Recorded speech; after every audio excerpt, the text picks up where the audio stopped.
fire sign, Aries, Leo, and Sagittarius. Kumusta po kayo guys? Okay, so fire sign, maraming salamat po sa walang sawang pagsubaybay sa ating mga reading. And kung kayo ay bago pa lang sa ating channel, mag-subscribe na po kayo guys.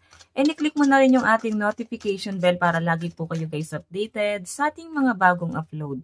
Tignan natin fire sign, ano ba ang inyong gabay? Fire sign, Aries, Leo, and Sagittarius. Gabay po spirit guide. Gabay po ni fire sign.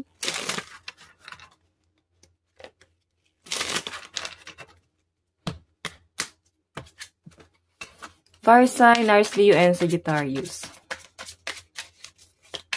Fire sign, Aries, Leo, and Sagittarius. Spirit guide. Gabay po spirit guide.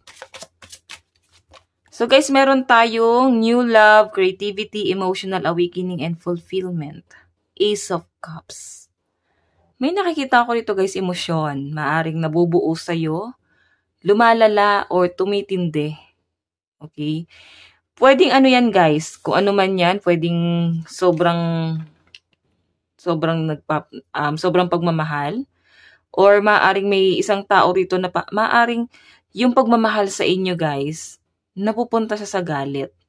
Tampo, baka may nagtatampo sa inyo. Okay, Page of Cups oh. Okay, so someone new, may nakikita akong someone new na maaaring nagtatampo sa inyo. Okay, so tignan natin.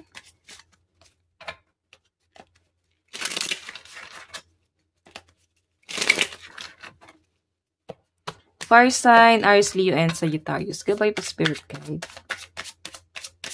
So meron tayong Four of Pentacles. Diba? Sabi ko sa inyo, oh, malungkot siya, oh. Sabi niya, hump. Tignan mo. Five of Wands. Ayan o, may nagtatampo, may nagagalit, maaaring may pagtatalo, may gumugulo sa isip mo ngayon. Nakikita ko dito maaaring aware ka, baka nagalit sila sa inyo, or nagtampo nga guys. Kumbaga, meron kang action, or kayo, maaaring hindi lang siya sa'yo nagtatampo, kundi sa iba. Nadadamay ka, okay? Pinakita kong gulo rito, oh. May pagtatalo, medyo aggressive yung person na yun, guys.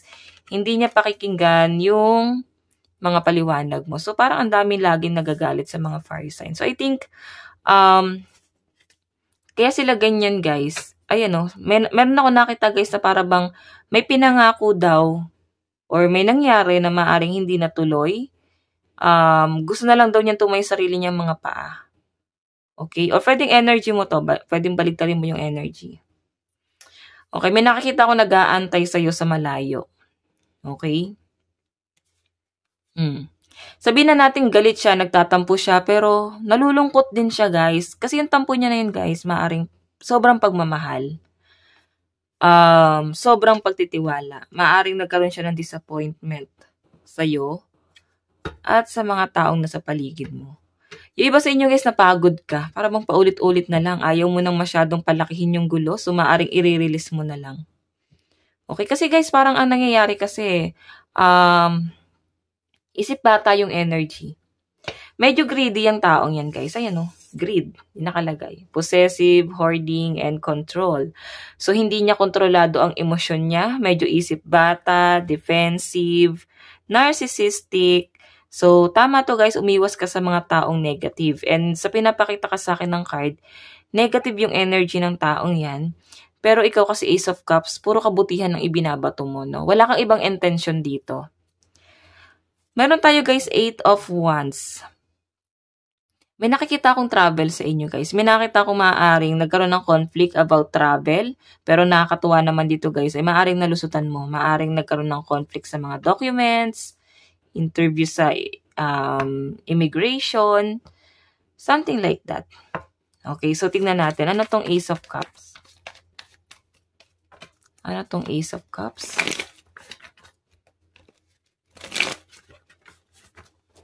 Ace of Cups. So, meron tayong The Hermit. Alam mo yun, sa halip na nag-iisip ka ng positive, may nakikita ko nakukuha mo yung mga bagay na gusto mo, pero nandun ka sa point na Nafo-frustrate ka sa pinapakita sa akin, no? Nafo-frustrate ka kasi parang feeling mo, madali mo na nakukuha or nahihirapan ka ng pasayahin. Okay? Parang hindi mo na na-appreciate yung ibang bagay. Siguro guys, kulang lang kayo sa love. Baka kailangan mo nang magmahal. Okay? Ayan. Siguro yung iba sa inyo, minsan gusto mo nang sumuko, pero lagi mo kasing iniisip yung family mo. Siguro ikaw yung breadwinner. Okay? May nakikita akong meron kang bibilhin or maaring pwedeng ikaw yung magpapadala ka ng pera or pwedeng ano to guys. Kung hindi man magpapadala ng pera, pwedeng bibili ng pasalubong. Baka kasi guys may travel ka. May nakita kasi akong family rito. Okay? Ito guys, umiwas lang tong taong to, no? Na isang tao na nagagalit sa inyo. Umiwas na rin siya. Alam niya sarili niya na hindi niya kontrolado yung mga bagay-bagay. Ayun na rin niya ng gulo. Tignan natin, ano itong Four of Pentacles? Ano po ang Four of Pentacles? Meron tayong, diba? Nahihirapan, nasasakal. Sinasabi niya na kaya niyang tumayo sa sarili niyang mga paa nang wala ka. Diba? Hindi naman niya kailangan panindigan or patunayan to sa inyo. Kasi, baka nga wala kang pakialam eh. Parang bala ka dyan. Hindi mo rin naman alam ata kung ano man yung what I mean, baka nga hindi ka rin aware dito fire sign, no? Na ito pala yung nangyayari sa kanya. Or hindi mo masyado napapansin. So, tingnan natin guys. Ay, nung nakikita ko rito, may lumalayo. Maring hinahanap niya yung peace of mind niya sa malayo. Okay, tingnan natin ano tong Five of Wands. Ano po ang Five of Wands?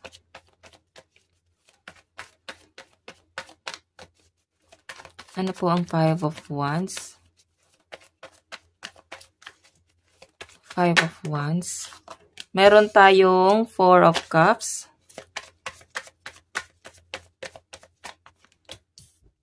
Temperance. Alam mo yung feeling na gigil ka dito sa bagay na to. Gusto mo mag-explain. Gusto mo na ng peace of mind. Gusto mong linawin sa taong to yung mga bagay-bagay. Pero, hindi siya guys nakikinig. Ikaw yung lagi nag-a-adjust. Kumbaga wala siyang iniintindi. Kundi sarili niya lang. Kung meron siyang pagkakamali, fire sign, hindi niya sisihin yung sarili niya. Maaring ikaw yung sisihin niya kung bakit niya nagawa yun. Para aware siya na nagkamali siya pero isisisi niya yun sa ibang tao. Medyo narcissistic guys yung energy. Kaya kailangan maging matalino ka, mapanuri, no? Pagdating dito sa connection mo sa taong to. Kasi medyo greedy yung energy. Tignan natin guys pagdating sa love life mo. Kuha lang tayo ng card. Sa love life naman po ni fire sign.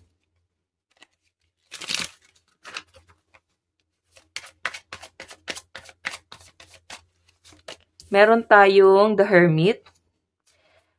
Nag-iisip. May nakikita akong nag-iisip dito. May pinaplano. Nagre-relax.